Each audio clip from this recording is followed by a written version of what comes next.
میری جوان بیٹی کی حالت خراب ہونے لگی۔ وہ کچھ بولتی نہیں اور رات کو جلدی ہی کمرے میں گھس کر دروازہ اندر سے بند کر لیتی۔ بیٹی کو پوچھتی تو کچھ نہ بتاتی۔ پھر ایک دن اپنی بیٹی کے کمرے میں چھپ گئی۔ رات کو جب اس نے کنڈی لگا کر اپنے کپڑے اتارے تو میرے قدموں تلے جان نکل گئی۔ وہ رات کو سچائی جاننے کے لیے میں رات کے اندھیرے میں عالیہ کے کمرے میں چھپ گئی۔ میری بیٹی عالیہ کسی گلاب کی کلی کی طرح کھل رہی تھی کہ اچانک ہی وہ مرجھانے لگی تھی۔ عالیہ جوانی کی سیڑھیاں چڑھ رہی تھی اور ایسے میں کوئی بھی ماں اپنی اولاد کو لے کر بہت زیادہ فکر مند رہتا ہے۔ اور جب میں نے عالیہ کا اس قدر بدلا ہوا رویہ محسوس کیا تو سچائی جاننے کے لیے مجھے یہ قدم اٹھانا پڑا۔ مجھے عالیہ کے کمرے میں چھپے ہوئے کچھ ہی دیر گزری تھی کہ جب عالیہ کمرے کا دروازہ بند کیا اور کنڈی لگانے کے بعد اپنے کپڑے اتار دیے۔ اس کے بعد عالیہ نے اپنے موبائل فون کو اٹھایا اور جو میں نے دیکھا وہ میری جان ہی نکل گئی۔ میری جوان بیٹی کی حالت دن بدن عجیب ہوتی جا رہی تھی۔ ایسا لگتا تھا جیسے اسے کسی کی نظر لگ گئی ہو۔ ہر وقت ہنسنے بولنے والی میری عالیہ بالکل ہی خاموش ہو گئی تھی۔ مجھے سمجھ میں نہیں آ رہا تھا کہ عالیہ کو آخر ہو کیا گیا ہے جو وہ نہ بات کرتی ہے نہ ہی ڈھنگ سے میری کسی بات کا جواب دیتی ہے۔ پہلے میں نے سوچا کہ کیوں نہ اسے کسی پیر بابا کو دکھا دوں، لیکن پھر اچانک مجھے احساس ہوا کہ وہ بات نہیں ہے جو میں سمجھ رہی ہوں، بات کچھ اور ہے۔ اور جس سچائی کھل کر میرے سامنے آئی میری جان نکل گئی۔ مجھے تو اندازہ ہی نہیں تھا کہ میری بیٹی کب اتنی بڑی ہو گئی کہ وہ مجھ سے باتیں چھپانے لگی۔ عالیہ میں اچانک ہی بہت بدلاؤ آیا تھا۔ عالیہ رات کو جلدی اپنے کمرے کا دروازہ بند کر کے پڑ جاتی تھی سونے کے لیے اور خود کو اندر پاتی تھی، جبکہ پہلے وہ کمرے کا دروازہ کبھی بند نہیں کرتی تھی، تھوڑا سا کھول کر ہی سو جایا کرتی تھی۔ ہمارے گھر میں میرے اور اس کے علاوہ تھا ہی کون؟ ہاں، کچھ دن پہلے میں نے اوپر والی منزل میں کمرے میں ایک کرایہ دار کو رکھا تھا کیونکہ ہمارا گزارا بسر مشکل سے ہو رہا تھا۔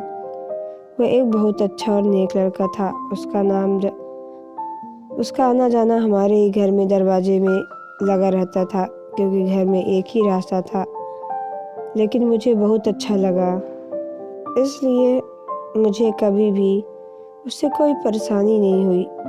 مجھے خالہ کہتا تھا، عالیہ کو اپنی چھوٹی بہن مانتا تھا، لیکن پچھلے کچھ دنوں سے عالیہ کو لے کر میں بہت زیادہ پریشان ہو چکی تھی۔ وہ اس قدر خاموش ہو گئی کہ مجھے سمجھ میں نہیں آتا تھا کہ اسے کیا ہو گیا ہے۔ پہلے تو میں جب فیکٹری سے آتی وہ میرے آگے بیٹھ کر اپنے دن بھر کی داستاں سناتی۔ میرے پیچھے گھر میں ایک پتا بھی ہلتا تو عالیہ مجھے اس کی خبر ضرور دیتی۔ اس کی کوئی سہیلی نہیں تھی، اس کے لیے جو کچھ بھی میں اس کی ماں تھی۔ لیکن اب میں گھر سے جاتی تو عالیہ کا رویہ کچھ الگ سا لگتا اور کھانا کھانے کے بعد وہ جلدی اپنے کمرے میں جا کر دروازہ بند کر کے سو جاتی۔ اس کے چہرے پر مجھے عجیب سا خوف محسوس ہونے لگا تھا۔ عالیہ کے پاپا کے اس دنیا سے چلے جانے کے بعد میں نے عالیہ کو اپنی پلکوں پر بٹھا کر رکھا تھا۔ اسے کبھی کسی چیز کی کمی نہیں ہونے دی تھی۔ میں نے اس کی ہر خواہش کو اس کے منہ سے نکلتے ہی پورا کیا تھا۔ عالیہ کے پاپا مرنے سے پہلے میرا نام یہ گھر کر گئے تھے، جس سے نیچے 2 کمرے اور ایک ہال تھا، جبکہ اوپر والی منزل پر ایک چھوٹا سا کمرہ بنا ہوا تھا۔ اور اب میں نے پہلی دفعہ اس کمرے کو کرایہ پر چڑھایا ہوا تھا۔ جس لڑکے کو میں نے کرایہ پر رکھا تھا کسی دوسرے شہر سے یہاں نوکری کی وجہ سے آیا تھا، اور وہ صبح ہوتے ہی میرے ساتھ ہی گھر سے نکل جاتا اور عالیہ سارا دن اکیلے ہی ہوتی۔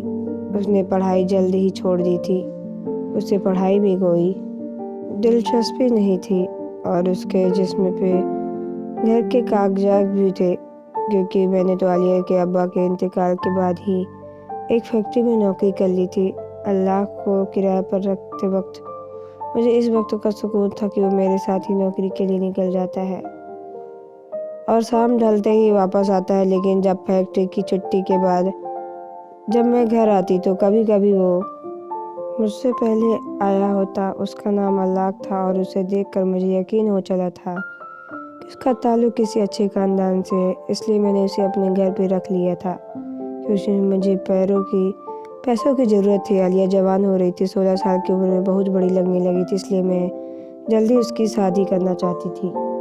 پاپا کے مرنے کے بعد میں نے اکیلے ہی گھر اس کی ذمہ داری اٹھائی ہے اور اسے کسی سوتیلے باپ کو ساتھ پالنے کے لیے نہیں کیا تھا۔ پہلی نظر میں ہم کسی کے بارے میں یہ بات تو نہیں جان سکتے، شاید مجھے اللہ کو جاننے میں کوئی غلطی تو نہیں، کبھی کبھی جیسے کوئی دکھتا ہے ویسے ہوتا نہیں ہے، اور اب مجھے رہ کر یہ سب احساس ہو رہا تھا۔ فیکٹری میں جو تنخواہ مجھے ملتی اس سے گھر کا خرچہ چلاتی، وہ پیسے مہینے میں بھر میں ختم ہو جاتے۔ عالیہ کی شادی کے لیے مجھے اور پیسوں کی ضرورت تھی اور اس لیے میں نے اللہ کو ایک اچھی رقم پر اوپر والا کمرہ کرایہ پہ کر دیا تاکہ جلد سے جلد عالیہ کی شادی کے لیے پیسے جوڑ سکوں، ابھی کوئی اچھا سا رشتہ دیکھ کر اس کی ذمہ داری سے مکت ہو جاؤں۔ لیکن عالیہ کی پیلی پڑتی رنگ اور چہرے کے خوف نے مجھے عجیب سی بے چینی میں ڈال دیا تھا۔ میں نے کئی دفعہ عالیہ سے پوچھا کہ کوئی تکلیف تو نہیں بتاؤ، لیکن عالیہ نے ایک لفظ بھی نہیں کہا اور خاموش رہی۔ وہ میری بیٹی تھی جسے اگر دھکا بھی لگتا تھا تو وہ گھنٹوں میرے آگے روتی، کیونکہ میں نے اسے بہت لاڈ سے پالا تھا۔ لیکن اچانک ہی اس میں اتنی زیادہ تبدیلی آ گئی کہ میں خود پریشان ہو گئی تھی۔ عالیہ مجھ سے کوئی بات بھی نہیں چھپا رہی تھی اور یہی بات جاننے کے لیے آج میں فیکٹری سے چھٹی گھر لے لی۔ ابھی حال میں بیٹھے سوچ رہی تھی کہ کس طرح عالیہ کا معلوم کروں، تبھی میں نے اللہ کو گھر میں داخل ہوتے دیکھا۔ اس کے چہرے پر مسکراہٹ پھیلی ہوئی آتے ہی اس نے مجھے سوال کر کے ستارہ کی طرف دیکھا۔ اس نے گھر پر دیکھ کر میں حیران ہوئی، کیونکہ اس کی نوکری تو شام تک کی تھی اور ابھی تو دن کے 12 بجے تھے، اور یہ سوچ کر مجھے پریشانی ہوئی کہ کیا وہ اکثر ایسے ہی دن میں گھر لوٹ آیا کرتا تھا۔ اللہ میرے ساتھ بیٹھ گیا اور اسے دیکھ کر عالیہ جلدی سے کچن میں چلی گئی، لیکن اللہ کی نظریں اسی کی تلاش میں تھی اور وہ مجھ سے بات کرتے ہوئے کی طرف دیکھ رہا تھا۔ میں نے اللہ سے پوچھا کہ نوکری کیسے جا رہی، تب اس نے بتایا کہ فی الحال وہ نوکری کی تلاش میں ہے اور جلد میں ہی نوکری مل گئی۔ اس کی بات سن کر میں چونک اٹھی، کیونکہ میں تو ایک بڑی کمپنی میں نوکری کرتا تھا، پھر وہ نوکری کی کیوں تلاش کر رہا تھا؟ وہ کہنے لگا کہ خالہ 15 دن پہلے ہی میری نوکری ختم ہو گئی اور اب میں نئی نوکری کی تلاش میں ہوں۔ وہ بتا رہا تھا کہ وہ روز کچھ گھنٹے نوکری کی تلاش میں سڑکوں پر گھومتا ہے، لیکن آج کے دور پہ نوکری کی تلاش کرنا اتنا آسان نہیں۔ وہ تو اور کچھ بھی کہہ رہا تھا کہ میرے دماغ میں ایک ہی بات پر اٹک گیا کہ پچھلے 15 دن سے دن کے وقت بھی گھر میں موجود رہتا تھا اور عالیہ کے اس بات کا ذکر تک نہیں کیا۔ میرے دل میں عجیب سے خیالات آنے لگے۔ عالیہ روز بگڑتے ہوئے حالت اور اللہ کی نظریں مجھے کسی انہونی کا پتہ دے رہی تھی، اور کچھ ہی دیر میں میرے دماغ میں چل رہا تھا کہ میں بیان نہیں کر سکتی۔ دوپہر کے کھانے کے بعد میں نے باتوں بات میں عالیہ سے اچانک کے لگی۔ اس کے بعد وہ شرارتی سی ہاں ہوں جواب دیتے ہوئے نوالا ہی کھا کر اٹھ گئی۔ میں نے عالیہ کو آواز دے کر کہا کہ آج میں تمہاری پسند کا کھانا بنا ہے، تو پھر وہ کیوں اتنی جلدی کھا کر اٹھ گئی؟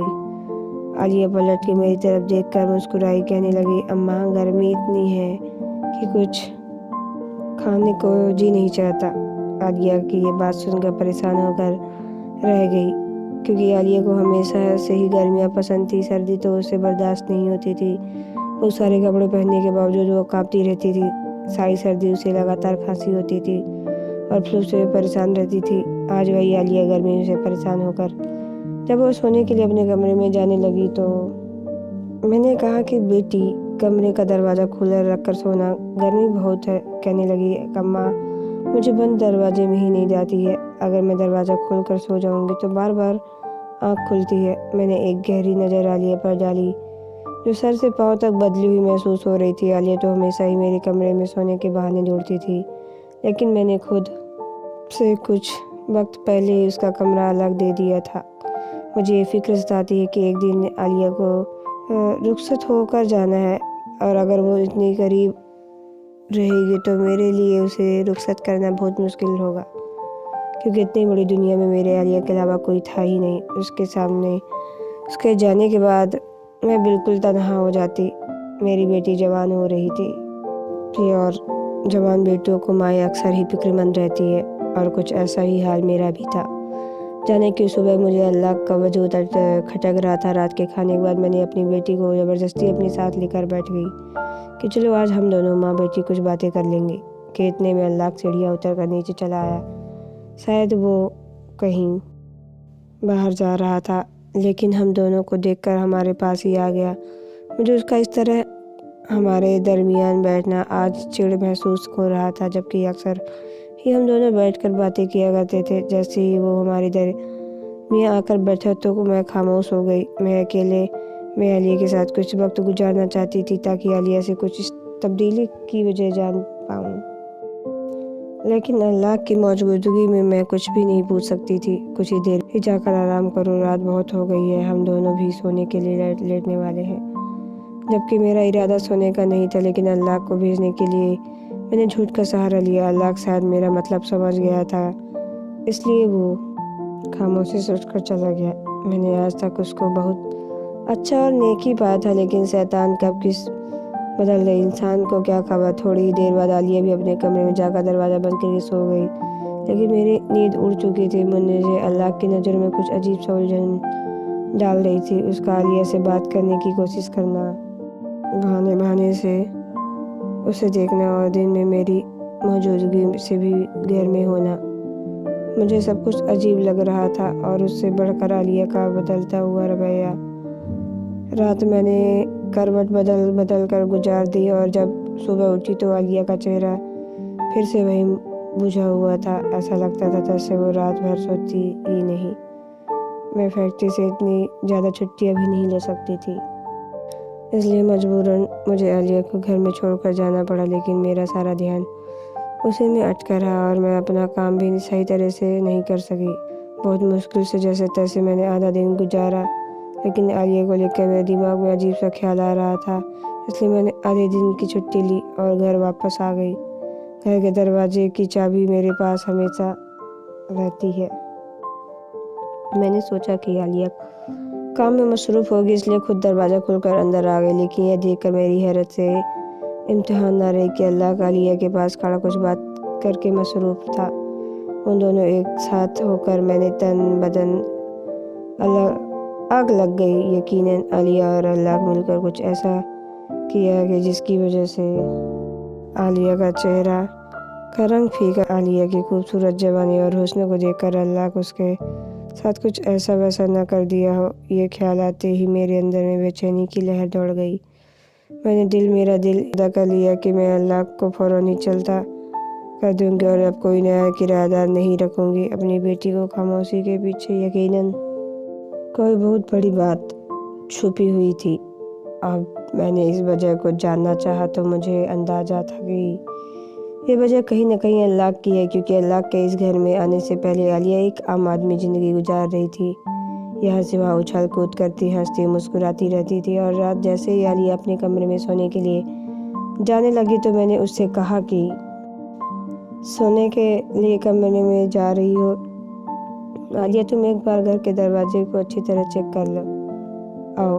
اور میں خود بھاگ کر اس کے کمرے میں جا کر چھپ گئی۔ عالیہ کے ساتھ یہ سمجھ رہی تھی کہ میں اپنے کمرے میں چلی گئی ہوں، اس لیے وہ اپنے کمرے کا داخل ہوئی اور اسے فوراً ہی دروازے میں کنڈی لگا دی۔ مجھے سمجھ نہیں آ رہا تھا کہ گھر میں صرف ہم دونوں ماں بیٹی ہی موجود ہوں، ایسے میں اس کے کمرے کے دروازے کی کنڈی لگانے کی کیا ضرورت آ گئی۔ اس کے بعد جیسے ہی اس نے کپڑے اتارے میری جان نکل گئی، کیونکہ نہ جانے ستارہ کپڑا کیوں اتار رہی تھی۔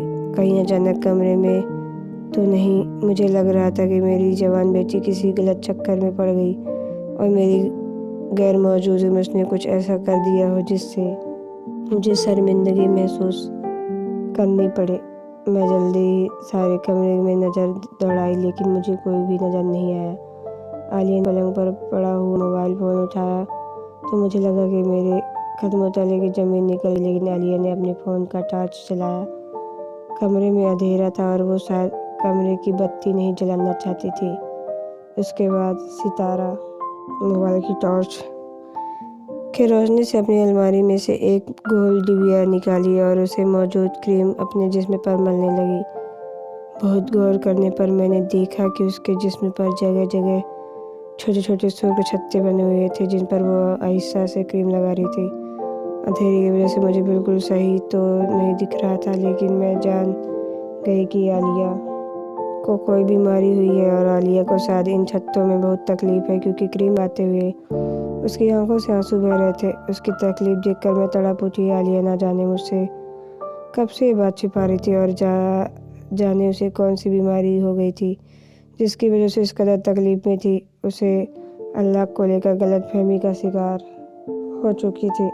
میں نے ایک دفعہ بھی نہ سوچا شاید عالیہ کو کوئی تکلیف ہو۔